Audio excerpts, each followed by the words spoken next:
So in order for us to get started and start building Flutter web apps, we need to set up our machine. You being on Windows, you will have to follow a certain process to get going.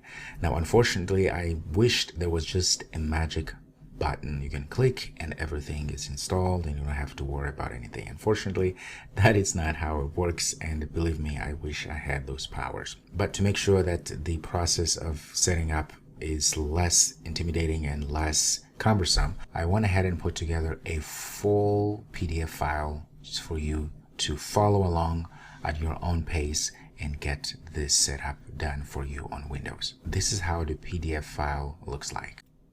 You'll have access to this PDF file with a lot of information to set up Android Studio and Visual Studio Code. The reason why you want to have Android Studio installed is because Android Studio has all the toolings needed to run Android apps. So it has emulators and also ways to sign your apps if you want to run them on Android devices.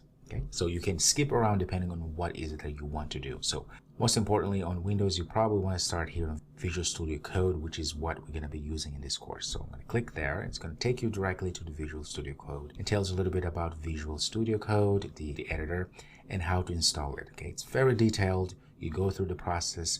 Again, you should have access to this PDF so that you can take your time and going through the process of installing. Okay, tells you also the requirements that you need for installations and so forth.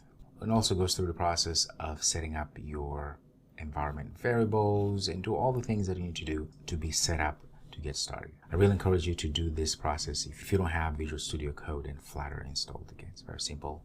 Go ahead and do that, and I'll see you in the next videos.